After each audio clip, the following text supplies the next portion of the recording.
Bible हमें स्पष्ट रूप से दिखाती है कि यीशु के लौटने का दिन, शैतान के शासन का अंत और अंतिम न्याय का दिन निकट आ रहा है। एक भविष्य सूचक क्षण में दानिएल को उस दिन के बारे में निम्नलिखित दर्शन हुआ जब प्रभु इस दुनिया में रहने वाले हर व्यक्ति का न्याय करेगा, हर व्यक्ति का। देखिए उसने क्या कहा। जब मैंने देखा तो सिंहासन रखे गए थे और प्राचीन ने अपना आसन ग्रहण किया। उसके वस्त्र बर्फ की तरह सफेद थे, उसके सिर के बाल ऊन की तरह सफेद थे। उसका सिंहासन आग से धधक रहा था और उसके पहिए जल रहे थे। उसके सामने से आग की एक नदी बह रही थी। हजारों माइनस हजारों लोग उसके पास थे। 10,000 गुना 10,000 उसके सामने खड़े थे। अदालत बैठी थी और किताबें खोली गई थी। क्या आप जानते हैं कि जब आप मसीह के न्यायालय के सामने पेश होंगे तो आपका न्याय किस लिए किया जाएगा? इस वीडियो में मैं आपको 4 आश्चर्यजनक चीजें दिखाऊंगा जो हम उस महान दिन पर उम्मीद कर सकते हैं।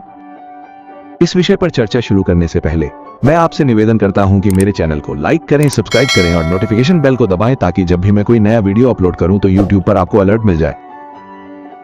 तो चलिए शुरू करते हैं। 4 अलग परिस्थितियों में यीशु ने आने वाले दिन के बारे में बताया जब जीवित और मृत सभी अपने जीवन का लेखा जोखा देने के लिए उसके सामने खड़े होंगे।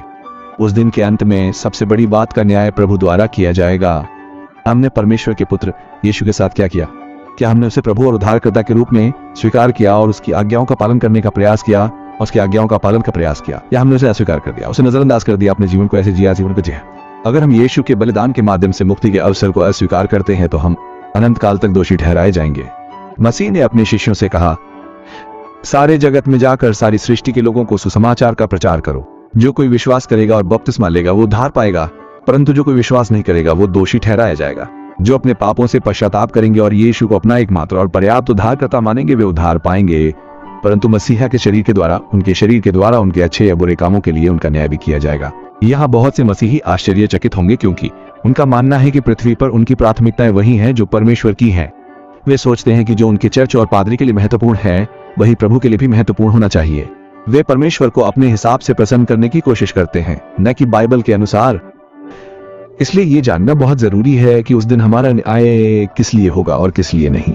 तो आइए उन 4 आश्चर्यजनक बातों पर चलते हैं जिनकी हमें उस दिन उम्मीद करनी चाहिए जब हम यीशु के सामने खड़े होंगे। पहली बात, आपका न्याय आपके अच्छे इरादों के आधार पर नहीं किया जाएगा। दुर्भाग्य से ये एक ऐसा जाल है जो बहुत से मसीहियों को फंसाता है। हम दोषपूर्ण हैं, पापी हैं और इसलिए हम परमेश्वर की आज्ञा का पालन नहीं कर सकते। हम जानते हैं कि हमें ऐसा करना चाहिए। हम चाहे कितनी भी कोशिश कर लें, हम कभी भी वो उत्कृष्टता हासिल नहीं कर पाएंगे जिसके पिता हकदार हैं। हालांकि अगर हम कम से कम प्रभु की आज्ञाओं का पालन करने और उनके वचनों पर ध्यान देने का प्रयास करते हैं तो न्याय के दिन उसे पहले ही ध्यान में रखा जाएगा, बचाएगा। यीशु ने मैथ्यू 21 में इस बारे में एक कहानी सुनाई। उन्होंने कहा, तुम क्या सोचते हो? एक आदमी था जिसके 2 बेटे थे। वो पहले के पास गया और कहा, बेटा जाओ आज दाख की बारी में काम करो। मैं नहीं जाऊंगा, उसने उत्तर दिया। लेकिन बाद में उसने अपना मन बदल लिया और चला गया। फिर पिता दूसरे बेटे के पास गया और उसने भी यही बात कही। उसने उत्तर दिया, मैं करूंगा श्रीमान। पर वो नहीं गया। दोनों में से किसने अपने पिता की इच्छा पूरी की? पहले ने उत्तर दिया। इससे पता चलता है कि हमारे इरादे भले ही अच्छे हों और हम बाइबल की हर बात से सहमत हों।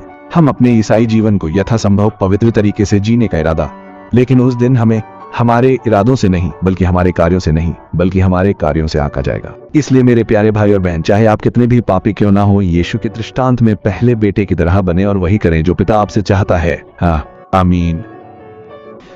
दूसरी बात, आपको इस बात से नहीं आंका जाएगा कि आप कितनी बार चर्च गए।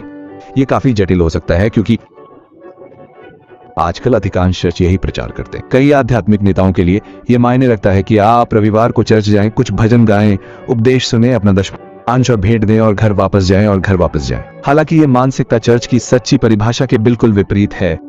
जब यीशु ने पतरस के पास जाकर शिष्य से कहा कि वो उस पर अपना चर्च बनाएगा, तो मसीह उन लोगों का जिक्र कर रहा था जिनके लिए उसने अपने जीवन को बचाने के लिए।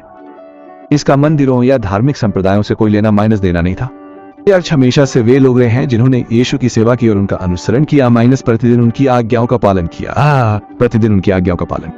इसलिए इन आपकी सेवाओं की संख्या से आपका न्याय नहीं किया जाएगा, बल्कि इस बात से आपका न्याय किया जाएगा कि आपने इस धरती पर रहते हुए मसीह की शिक्षाओं का कितना पालन किया।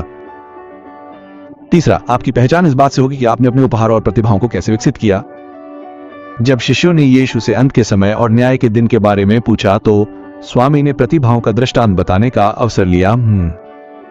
इस कहानी में एक आदमी लंबी यात्रा पर जाता है और अपने 3 नौकरों को 3 अलग रकम देता है। जब उन नौकरों का स्वामी लौटता है तो वो उन्हें उनके द्वारा दी गई राशि के साथ किए गए काम के लिए जवाबदेह ठहराता है। पहले 2 नौकरों को अलग माइनस अलग रकम मिली, लेकिन दोनों को दी गई राशि को दोगुना कर दिया गया और इसके लिए उनकी प्रशंसा की गई। तीसरे नौकर की निंदा की गई क्योंकि उसने उस रकम का लाभ नहीं उठाया और अपने स्वामी को कुछ लौटाने के लिए निवेश नहीं किया। बहुत से लोग मेरे पास ये कहते हुए आते हैं कि उनके पास कोई नहीं है भगवान द्वारा दिया गया उपहार, एक विशेष प्रतिभा या एक विशेष प्रतिभा। वे दुखी हैं क्योंकि वे पूजा मंत्रालय का हिस्सा नहीं है, क्योंकि वे अच्छे प्रचारक नहीं हैं, क्योंकि वे जीभ में प्रारक नहीं कर सकते हैं, भविष्य सूचक सपने नहीं देख सकते हैं, या चर्च में एक भाई या बहन जो कुछ भी करता है। हालांकि ये ईसाई ये भूल जाते हैं कि प्रत्येक व्यक्ति को अलग माइनस अलग प्रकार के उपहार मिलते हैं और उनकी तुलना किसी से नहीं की जाएगी। इससे कोई फर्क नहीं पड़ता कि आपको केवल एक प्रतिभा मिली है। मायने ये रखता है कि आप उनका क्या करते हैं। इसलिए मेरे प्यारे भाई और बहन, भगवान ने आपके जीवन में जो क्षमता दी है उसे विकसित करें। पवित्र आत्मा से प्रार्थना करें कि वो आपको वो खोजने में मदद करे जो प्रभु ने, और उसे अपने राज्य के लिए फलदायी बनाए, क्योंकि उस महान दिन पर प्रभु को इसका हिसाब देना होगा। क्योंकि उस महान दिन पर There was one day when I lost all my money. I was initially doing lot of और उसे अपने राज्य के लिए फलदायी बनाए, क्योंकि उस महान दिन पर प्रभु को इसका हिसाब देना होगा। क्योंकि उस महान दिन पर। चौथा, आपका न्याय इस बात से किया जाएगा कि आपने दूसरों की देखभाल कैसे की। एक और दिलचस्प कहानी जो यीशु ने अपने शिष्यों को सुनाई थी, उसे भेड़ों और बकरियों के पृथक्करण के रूप में जाना जाता है। इसमें मसीह बताता है कि राजा अपने लोगों का न्याय करने और उन्हें उन लोगों से अलग करने के लिए आता है जो उसके नहीं हैं, जो उसके नहीं। इस पृथक्करण के लिए प्रभु जिस मानदंड का उपयोग करेंगे वो आश्चर्यजनक है। आइए देखें कि यीशु ने क्या कहा।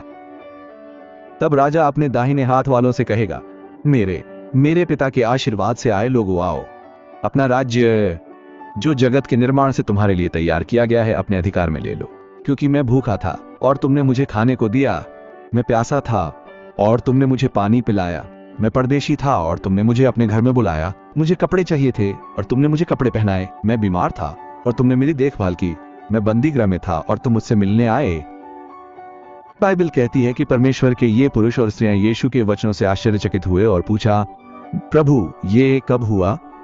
और तब मसीह उत्तर देगा, मैं तुमसे सच कहता हूं, जो कुछ तुमने मेरे इन छोटे से छोटे भाइयों में से किसी एक के साथ किया वो मेरे ही साथ किया।